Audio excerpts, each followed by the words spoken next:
절박할수록 서두르지 말라라는 제목으로 하나님 말씀 증거하도록 하겠습니다. 어떤 일을 하고자 할 때 이렇게 믿음의 결단을 내리는 게 되게 중요하죠. 마음에 불이 붙지 않고 어떻게 일을 하겠습니까? 엔진에 불이 붙어야 시동 걸어야 가는 거지. 그러니까 우리 마음에도 어떤 단호함, 이런 결단 이런 게 되게 중요하다고 생각을 합니다. 그런데 결단만 갖고 되는 게 아니고 그 다음엔 지혜가 필요해. 단호함 다음엔 지혜가 필요하다고. 지혜는 정의 내리기를 일하는 일처리 방법을 아는 거. 그래서 지혜가 있어야 됩니다. 오늘 우리 젊은이들에게 하나님 앞에서 이렇게 지혜를 구하고 지혜를 좀 배웠으면 좋겠습니다. 젊었을 때 열정 있잖아요. 주를 향한 뜨거움. 근데 그것만 가지고는 되는 게 아니라 일처리 능력인 지혜, 솔로몬이 구했던 지혜, 그런 것들을 꼭 구해야 된다고 생각을 합니다. 하만이라는 사람이 대적으로 나오죠. 이스라엘 전체를 죽이려는 음모를 꾸밉니다. 그 이제 4장에 쭉 나오는데 모르드게 죽이려고 그러다가 이제 열받으니까 유다인들 다 죽여버리자 이렇게 얘기를 합니다. 그랬더니 모르드게가 왕후였던 에스더에게 요청을 하잖아요. 네가 왕위에 있는 것이 이때를 위함이 아닌가. 그러니까 네 자리 있을 때 이렇게 어둠 밤 쉬되리니 내 집분 지켜서 그거죠.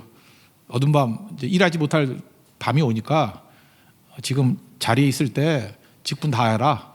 그렇게 얘기를 합니다. 그랬더니 에스더도 할 말이 있잖아요. 왕이 나를 30일 동안 안 부르고 부르기 전에 나가면 죽는 법이 있다. 확률적으로 볼 때 이 남자가 나한테 애정이 식었으니까 30일 동안 안 부르지. 나 보고 싶었으면 옛날에 불렀을 거 아니냐. 그런데 내가 먼저 그냥 얼쩡거리다가 이게 금귀라 그러죠. 옛날 홀이라 그랬는데 막대기 내밀어야 사는 거지 아니면 죽는 거다. 그랬더니 모르드게가 뭐라고 얘기해요. 잘났다 그러면서 그죠? 네가 지금 너 살겠다고 그러는 거냐? 만약에 네가 안 한다 그러면 하나님이 다른 방식으로 우리를 구원해 줄 거지만 너는 망할 거다. 그랬더니 에스더가 또 정색을 하면서 삼촌이라고 말을 함부로 하시네 이렇게 얘기를 하면서 죽으면 죽으리다. 그리고 간다 그러고 자기를 비롯해서 주변에 있는 사람들에게 3일 동안 금식을 선포하고 난 장면. 그 다음 장면입니다. 5장이에요. 그러니까 결단은 4장에서 한 거죠. 단호함이 있었던 거죠. 그런데 5장이 저는 훨씬 더 중요하다고 생각해요. 많은 사람은 4장만 중요하다고 얘기하는데 4장의 결단뿐만 아니라 5장의 이런 용의주도함, 서두르지 않음. 이게 에스더예요. 에스더의 이런 부분들이 우리의 삶에서 최종 승리를 이루는데 너무너무 중요하다라는 것입니다. 우리 믿음이라는 건 뭐냐면 하나님을 믿는 거잖아요. 하나님을 믿으니까 서두르지 않아요. 왜 서두르죠? 이게 기회가 마지막이라고 생각하니까 서두르는 거라고요. 내가 만든 기회라고 생각하니까 서두르는 거라고요. 하나님이 일하신다는 걸 믿으면 서두를 필요가 없죠. 하나님이 뭐 때가 되면 주시는 거지. 그러니까 느긋하게 해도 다 이루어집니다. 그래서 제가 창세기 할 때 맨날 얘기하는 게 있잖아요. 서두르면 이스마엘 되고. 그러니까 아브라함이 제일 잘못된 게 서둘렀어요. 서둘러서 85세에 내 방법대로 하겠다. 10년이면 이제 하나님도 끝난 거야. 내 방법대로 하겠다. 서둘러서 얻은 게 이스마엘인데 지금까지 계속해서 골칫덩어리잖아요. 중동과 이스라엘 싸우는 원인이 되기도 하고. 근데 만약 기다렸다 그러면 이삭의 특징이 뭐죠? 하나님이 주신 것이고 부작용이 없어요. 이스마엘 보세요. 항상 근심도 겸하여 주잖아요. 부작용이 있어요. 하나님이 주신 것, 기다렸다 얻은 것은 부작용이 없다고. 내 멋대로 한 결혼 부작용 많을 건데 하나님이 주신 결혼 부작용이 없어. 내가 막 선택한 길 그러면 부작용이 있는데 하나님이 보내주신 곳 부작용이 없다니까요. 그러니까 서두르는 거는 사실은 제일 늦게 가는 길이에요. 그리고 기다리는 것이 지름길이라고. 그러니까 하나님이 이끄시는 그 길을 기다릴 줄 아는. 여기 보면은 에스더가 5장에 나오는 모든 일이 서두르지 않거든요.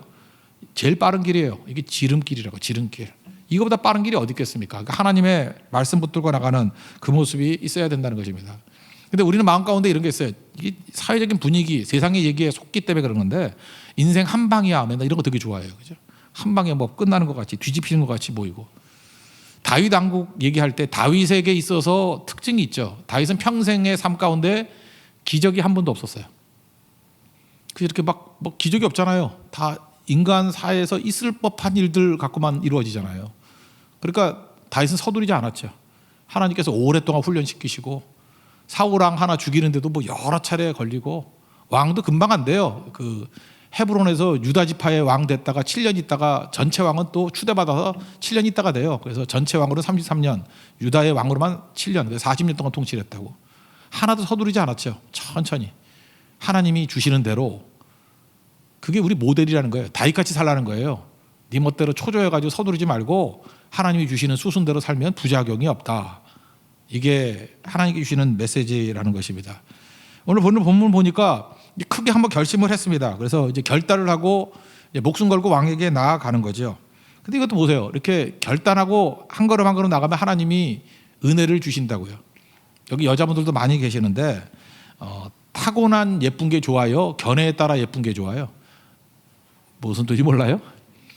타고나게 예쁘다 그러면은 사실은 뭐 100명 중에 99명이 예쁘다 그래요. 근데 한 명, 내게 꼭 필요한 사람, 내가 사랑받아야 될 그 사람이 안 예쁘다 그러면 끝나는 거잖아요. 근데 대신에 견해에 따라 예쁜 건 뭐죠? 세상 사람들이 다 개떡같이 생겼다 그러는데 그놈만 예쁘대. 눈이 삐어가지고. 어느 게 더 좋아요? 후자가 더 좋을 수 있죠. 지금 에스더에게 있어서 이런 거라고요. 30일 동안 결혼하고 난 다음에 뭐 여자도 많은데 뭐 여기 크세르크세스 아니에요, 이 사람이. 그죠? 그러니까 뭐 대단한 왕인데 그 영화 300에 나오던 그 주인공 아니에요. 그죠? 코에다가 이렇게 피어싱 하고 있는 나오는 애. 예. 그러니까 뭐 보통 권력자가 아니죠. 지멋대로 하던 녀석이에요. 크세르크세스. 그런데 에스더 뭐 30일 동안 안 불렀다는 얘기는 관심 없다 그런 얘기죠. 그런데 목숨 걸고 에스더가 나아갑니다. 그런데 하나님께서 무슨 은혜를 주셨냐면은 예쁘게 보이는 은혜. 그리고 또 견해에 따라 아름답게 보이는 은혜. 이게 필요한 거죠. 그러면서 아니 자기 부인인데 뭐하러 이따위 소리를 하는지 모르겠지만 너무 반해가지고 아니 부인한테 반하는 사람도 있나? 오래 살았는데 반해가지고 너 너무 예뻐. 그러면서 진심이었는가 봐요. 나라의 반이라도 주겠다. 물론 뻥이겠지만 말이라도 이렇게 하잖아. 나라의 반이라도 주겠다 그러니까 뭐든지 소원을 말해봐. 그거 아니에요. 다 들어주겠다 그런 얘기 아니에요. 은혜 가운데 여기까지 온다라는 거예요. 그럼 우리는 이럴 때 무슨 마음을 먹죠? 야, 하나님이 은혜의 기회를 주셨구나. 이때 다 말해서 다 얻어야지. 그러면 끝나는 거고 기다려야 돼요. 한 단계 한 단계. 운전을 할 때에도 핸들 확 꺾어버리면 급회전돼가지고 차 뒤집히잖아요. 그죠? 어떻게 해야 되죠? 그냥 제가 운전 배울 때 그랬어요. 3번에 나눠서 하라고. 한 번 살짝 꺾고 엑셀 밟고 좀 더 돌려서 엑셀 밟고 또 돌려서 엑셀 밟고. 하여튼 코너링만 제가 교회 운전 기사 집사님한테 배웠거든, 운전을. 그래서 그 집사님한테 욕 무지하게 먹어가면서 배웠어요. 그래서 제가 코너링의 왕이었는데, 그래서 제가 이렇게 여러분들 끼어들기라 그러지만 저는 운전할 때 스며들기. 참 묘하게 스며들어요, 그죠? 왜냐하면 제 그 운전 가르치는 분이 워낙 탁월한 분이었거든. 워낙 탁월한 분. 욕 바가지를 먹었어요. 내가 그때 전도사였는데 하여튼 집사님이 전도사한테 막 욕을 해가면서 막 전도사님 A씨 안 그러면서 막 그거 아니라고 그러고 내가 미치버렸어요. 근데 정말 그게 제 목회에도 도움이 되고 운전에도 도움이 되고 특별히 그 스며들기. 그거 진짜 귀신 같은 거예요. 그죠? 되게 중요한 거라고. 이런 거 배웠다고요. 그분에게 배운 거 딱 하나예요. 한꺼번에 하면 초보라는 거예요. 나눠서 하면 고수고. 나눠서 하는 건 나눠서. 어떤 말을 하고 싶을 때도 하수들은 한 번에 말해버린대요. 그러니까 상처를 주지. 근데 고수들은 나눠서 얘기하는 거죠. 그죠? 처음엔 나쁜 소리 한마디 하려고 그러면 칭찬 10마디. 그래서 서서히 방향을 돌려서 꼭 하고 싶은 말을 애정이 듬뿍 담아가지고 딱 전달해주면 그게 전달이 되는 거죠. 근데 내가 뭐 없는 얘기했어. 그러면서 그냥 얘기해버리면 반감이 생기게 된다라는 것입니다. 여기서 이렇게 왕이 호의를 보임에도 불구하고 이제 차례차례 하는 걸 보세요. 먼저 호의를 보인 내용 한번 읽어볼까요? 2절부터 3절까지 읽겠습니다. 시작. 왕후 에스더가 뜰에 선 것을 본즉 매우 사랑스러움으로 손에 잡았던 금규를 그에게 내미니 에스더가 가까이 가서 금규 끝을 만진지라. 왕이 이르되 왕후 에스더여 그대의 소원이 무엇이며 요구가 무엇이냐 나라의 절반이라도 그대에게 주겠노라 하니. 그러면서 이제 묵상했겠죠. 여보세요. 에스더는 4장에서 기도로 준비했죠. 오늘 겟세마네 동산에서 기도했듯이 아마 에스더도 기도가 습관이었을 거예요. 습관. 그죠? 그래서 기도하니까 이거 시험이잖아요. 큰 시험을 이기잖아요. 그리고 기도하니까 어떻게 돼요? 하나님 말씀과 묶이죠. 말씀과 묶이는 일들이 벌어지고. 그리고 또 기도하니까 힘을 주시죠. 무슨 힘이에요? 왕한테 나가면 죽을 뻔했는데 왕이 금규를 내밀어 가지고 살 수 있는 감당할 힘을 주시잖아요. 그죠? 그리고 마지막 단계 제자들에게 뭐라 그랬어요? 너 근심 스트레스 이것 때문에 잠자는구나. 잠 안 자죠? 깨어나잖아요. 깨어있는 인생이 돼가지고 정확하게 지혜롭게 행동을 하잖아요. 정신 멀쩡하죠? 기도를 많이 하면요 정신이 맑아져요. 근데 어떤 사람은 기도를 많이 하면 엑스타시, 그래서 정신을 잃어가는 사람이 있어. 그죠? 그게 무슨 기도예요? 기도를 하면 똑똑해져요. 사람이 성령 충만하면 똑똑해진다고. 그죠? 엑스타시가 아니라고요. 사람이 똑똑해지고 선명해지고 그렇게 된다고. 그죠? 그래서 정신이 맑아지는 거라고. 지혜롭게 얘기를 하잖아요. 1차 이제 서서히 가는 거. 1차를 보면은 4절 한번 읽어보겠습니다. 시작. 에스더가 이르되 오늘 내가 왕을 위하여 잔치를 베풀어 싸우니 왕이 좋게 여기시거든 하만과 함께 오소서 하니. 여기 보세요. 지금 왕에게 나아간 그날 잔치를 준비했죠. 그러니까 기도로 준비한다는 건 뭐예요? 이미 하나님께서 응답하실 걸 믿고 그 다음을 준비해놨다고. 그러니까 왕이 금기를 내미네. 이제 잔치 준비해. 이게 아니에요. 왕이 허락할 것이다. 그러면 그 다음에는 잔치를 베푼다고 요청을 하고 오라 그러자. 그래서 그날 잔치했어요. 그래서 하만과 함께 왕이 왔습니다. 아무것도 안 해요. 아무것도 안 하고 밥만 먹고 보냅니다. 그리고 두 번째 2차 요청을 해요. 한 번 더 오면 어떻겠어요? 이렇게 얘기를 한다고. 그게 8절입니다. 8절 읽겠습니다. 시작. 내가 만일 왕의 목전에서 은혜를 입었고 왕이 내 소청을 허락하시며 내 요구를 시행하시기를 좋게 여기시면 내가 왕과 하만을 위하여 베푸는 잔치에 또 오소서. 내일은 왕의 말씀대로 하리이다 하니. 2차 초청을 했습니다. 2차 초청을 했으니까 이제는 왕도 이제 익숙해지잖아요. 아, 잔치하고 너무 기분 좋은가 보다. 또 잔치를 부르네. 하만이 이제 더 교만해지는 거죠. 여기 보세요. 왕이 허락해가지고 에스더는 지금 서두르지 않고 1단계, 2단계를 밟아가고 있죠. 나눠서 하고 있죠. 그런데 이렇게 호의를 받았던 하만은 어떤 생각을 가져요? 왕후가 나를 진짜 실권자로 인정해 주는가 보다. 내가 세상에서 높고 정말 대단한 존재야. 막 교만해져 있고 자랑질하고 싶어지고 막 성급해지고, 그죠? 그래서 하만의 특징은 뭐예요? 막 서두르는 거예요. 서둘러서 한 방에 끝내버리자. 오늘 누가복음 22장에도 보면은 그 자세히 설명을 안 했는데 그 뒷부분에 보면은 제일 먼저, 그러니까 목요일날 저녁이죠. 목요일날 저녁에 예수님 잡아다가 가야바의 집으로 데려가요. 그게 예수님 막 욕하고 때리면서 희롱하면서 누가 때렸게 그렇게 맞추는 게 가야바의 집이야. 가야바는 대제사장 그 장인인데 실권자예요. 지는 은퇴해놓고 사위한테 대제사장을 물려줬어요. 그리고 실제로는 가야바가 살아있는 노친네, 실권자 노친네예요. 가야바의 집에서. 그러고 난 다음에 금요일에 새벽에, 십자가 지시는 새벽에 빨리 공회원들 모아. 공회원들 모으는 것은 날이 밝아야만 된다는 법이 있어요. 그래서 새벽에 모인다는 건 뭐예요?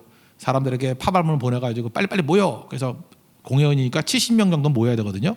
70명이 모였어요. 그러고 난 다음에 네가 그리스도냐? 그렇다. 네가 하나님의 아들이냐? 네가 말했다. 내가 그다. 그러니까 마태복음 16장에 나오는 가이사랴 빌립보의 베드로 고백하고 똑같은 고백을 다 들은 거죠. 주는 그리스도시요 살아계신 하나님의 아들입니다. 거기 그리스도다 나왔고 하나님의 아들이다 나왔고. 근데 에고에 사로잡혀 있으니까 들을 생각을 안 하죠. 제가 지금 무슨 얘기를 하려고 그러냐면 악한 자들, 하만 같은 자들의 특징이 뭐냐면 서두른다는 거예요. 하나님께서 그들을 망하게 만들기 위해서 서두르게 만드는 거예요. 그래서 금요일 저녁에 잡아다가 목요일 저녁에 잡아다가 금요일 새벽 될 때에 가야바의 집에서 밤새서 신문하고 조롱하고, 금요일날 새벽에 공회를 열고, 그 다음에 금요일날 아침에 빌라도 헤롯 법정 가가지고 그날 십자가에 못 박혀서 6시간 있다가 예수님 죽으신 거예요. 그러니까 잡히는 데서부터 십자가에 달리는 데까지 보통 적어도 며칠은 가야 되거든요. 12시간도 안 걸렸어요. 막 서두르는 거예요. 막. 이게 악한 자의 특징이에요. 막 서두르는 거예요. 힘이 있으니까. 내 멋대로 막 밀어붙이면 된다는 거예요. 그때 느끼는 게 뭐죠? 여러분 영적인 감각이 있으면 알아야 돼요. 저 교만하고 힘으로 밀어붙이는 거나 곧 끝나. 그래서 가야바 집안 완전히 다 망해버려요. 거기. 빌라도도 나중에 예수님 못 받고 난 다음 몇 년 있다가 죽지요. 가야바의 보고서 나오고 기록에 의하면 그 2년도 못 버텨요. 2년도 못 버티고 죽거든요.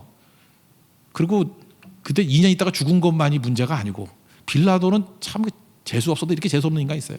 사도신경 외울 때마다 본디오 빌라도에게 고난을 받았어요. 아마 전 세계에서 가장 욕 많이 먹는 애가 본디오 빌라도예요. 그냥 빌라도도 아니고 이름까지 얘기해요. 본디오 빌라도. 그죠? 그렇게 악한 이름으로 증거될 사람이 누가 있겠어요? 왜 그래? 서두르는데 다 들어갔기 때문에 그래요. 그런 거 여러분 잊지 마십시오. 자꾸만 서두르게 되면 이제 마귀에게 속고 있는 거예요. 근데 하나님을 신뢰하면 하나님의 리듬에 맞춰가는 거예요. 하나님의 리듬에. 제 에스더 보세요. 얼마나 흐름이, 한 사람은 사실은 죽을 위기에 처해 있는 유다인인데도 불구하고 이렇게 느긋하고 여유 있게 가고, 한 사람은 모든 권력을 다 갖고 있는데 이렇게 서두르잖아요. 이때 느끼는 게 뭐예요? 여러분들이 잠깐 서두르게 되면 말씀 떠난 거예요. 망하려고 그러는 거예요. 근데 하나님 말씀을 믿고 의지하면은 절대 서두르지 않습니다. 한 걸음 한 걸음 한 걸음.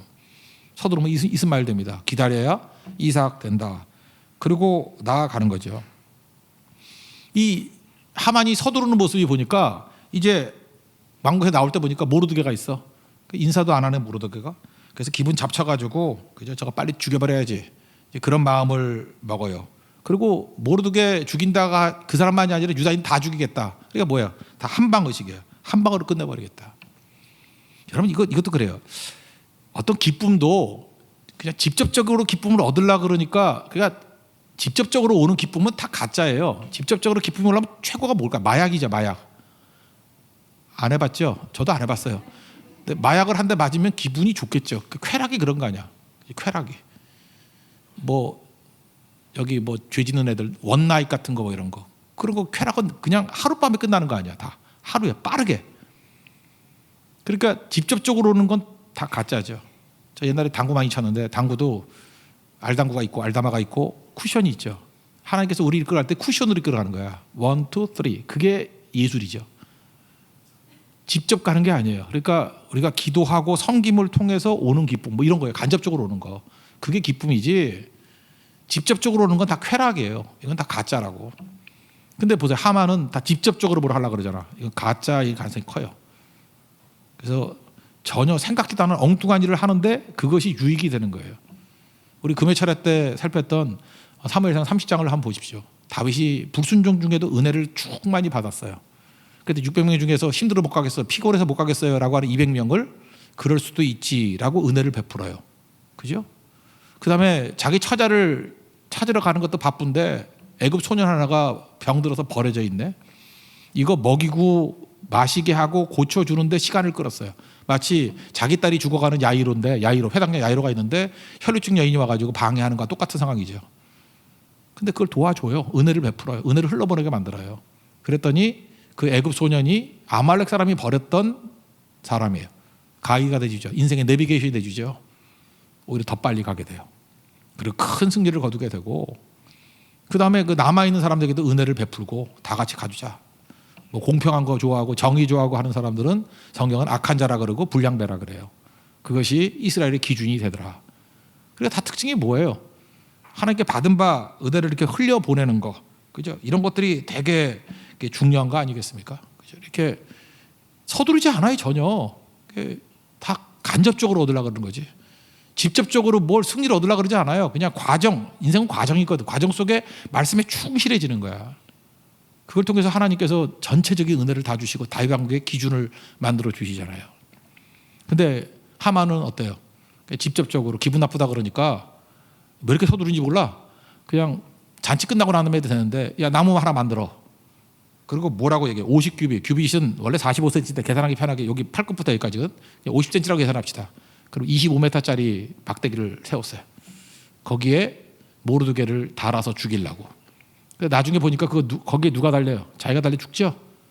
근데 이 모든 것들이 하룻밤 사이 다 이루어져. 그래서 이 느낌을 딱 보면요, 꼭 예수님 십자가 달리는 거와 똑같아.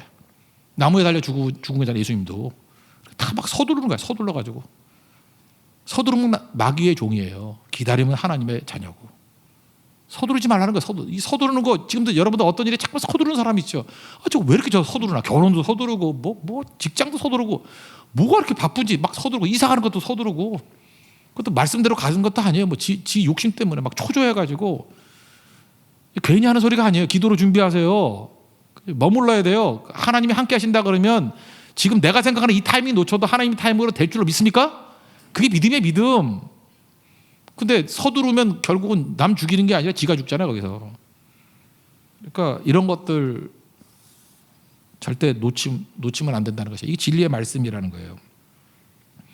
하나님을 신뢰한다는 것은 서두르지 않는 것입니다. 하나님의 때를 기다리는 것이다. 이걸 잊지 말라고요. 그래서 서두르지 않으니까 뭐래요? 항상 기도로 준비하는 거죠. 그래서 평상시의 삶이 너무너무 중요하다라는 것입니다. 아까도 얘기했지만 에스더 보세요. 뭐로 준비해요? 4장 기도로 준비한다. 겟세마네 동산랑 똑같아. 기도로 준비하죠. 그리고 결전의 날을 맞이하잖아요. 그리고 예수님은 십자가 이후에 부활까지 다 준비하셨죠. 그 다음에 왕이 허락하면 잔치를 준비하고 1차 준비, 2차 준비. 우리가 초조하면 막 서두르잖아요. 근데 서두르지 않냐고 하나님의 때에 이끌어 간다라는 것들을 다 차례차례 붙들고 나간다는 것입니다. 그러니까 이기는 거죠.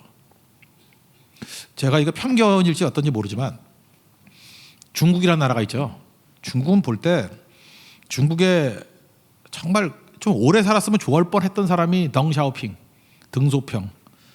이 사람은 정말 괜찮은 것 같아요. 그죠? 그래서 화평 발전이라는 거를 뒀어요. 겸손한 사람이에요. 얼마나 겸손한지 덩샤오핑은 마오쩌둥한테 쫓겨났어요. 그래서 뭐 지방에 돌아다니면서 진짜 개고생하고, 그죠? 그래서 덩샤오핑이 정권을 잡으면은 적어도 천안문 광장에 있는 마오쩌둥 사진은 내려갈 줄 알았대요. 근데 자기 정적이고 자기를 어렵게 만든 그 사람을 놔두잖아요. 그래도 저 사람을 국부로 세워두는 게 좋다. 그 마오쩌둥이 위대한 게 아니고 덩샤오핑이 위대한 거예요. 그 거지 같은 놈 사진을 놔두고 있으니 지금까지. 그죠? 그게 보통 사람 아니죠. 그게 겸손이에요. 그러고 난 다음에 그런 얘기를 해요. 중국은 100년 동안 평화만을 추구해야 되고 절대로 있는 척하지 말고 난척하지 말고 바닥으로 기어라. 100년이에요. 무려 100년. 절대 뛰면 안 된다. 근데 바보 같은 놈 시진핑이 막 와가지고 중국몽 뭐 이러면서 뭐 굴기 이러면서 중국이 최고다. 원래 중국은 교만한 민족이거든요. 중화사상이라는 게 뭐예요? 천상천하 유아독적 우리밖에 없다는 거 아니야. 그죠? 나머지는 다 오랑캐고. 우리도 오랑캐 동이이족, 북융, 남적, 또 뭐지?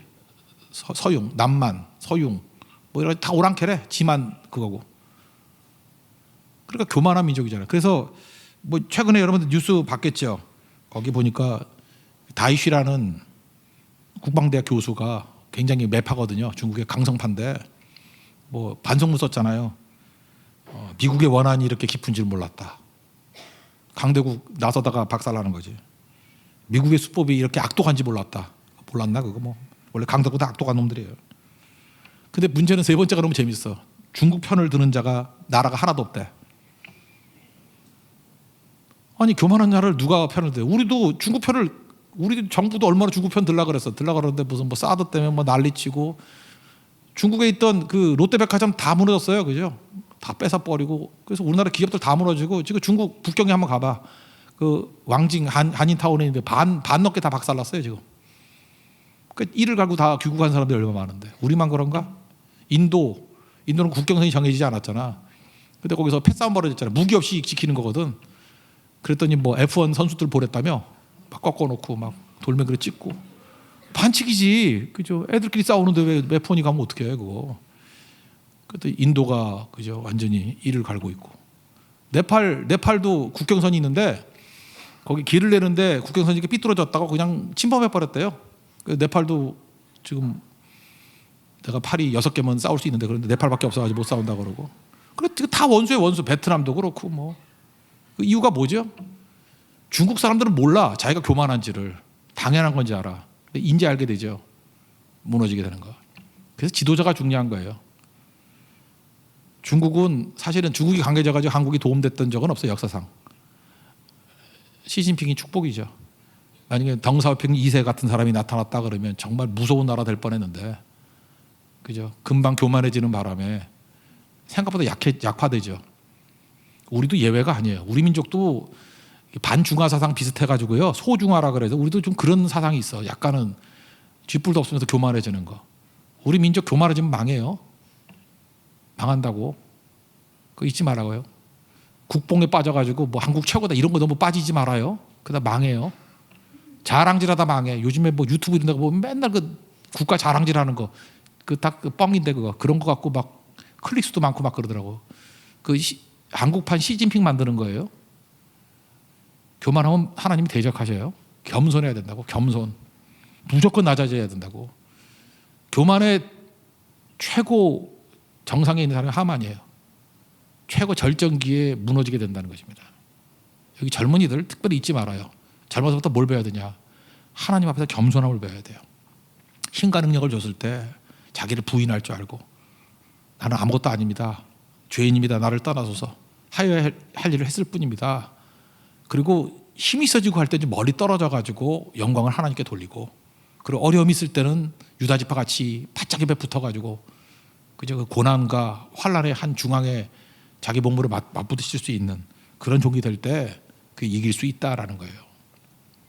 저는 이 에스더라는 한 여인, 왕으로서도 대단한 거지만 에스더에게서 특별히 죽으면 죽으리다, 이 단호함, 이것만 배우면 안 돼요. 사실은 에스더의 위대성은 5장에서 나타납니다. 하나님보다 앞서지 아니하고 철저히 준비하는 모습. 기도하고 철저히 준비하는 걸 뭐라 그래요? 지혜라 그래, 지혜. 지혜가 있는 사람만이 30배, 60배, 100배의 결실하는 데까지 갑니다. 여러분, 인내로 결실할 수 있는 우리 하나님의 거룩한 종 되기를 바랍니다. 여러분들 겸손한 가운데 이런 열매가 얻을 때 여러분을 통해서 하나님 나라가 확장되고 또 여러분이 은사를 가지고 하나님의 열매를 거두는 데 쓰임받는 우리 믿음의 종이 될 것입니다. 주를 신뢰함으로 인내하는, 기다릴 줄 아는 믿음의 종 되기를 축원합니다. 자리에서 일어나겠습니다. 주가 일하시네. God works 찬양하겠습니다. 날이 저물어 갈 때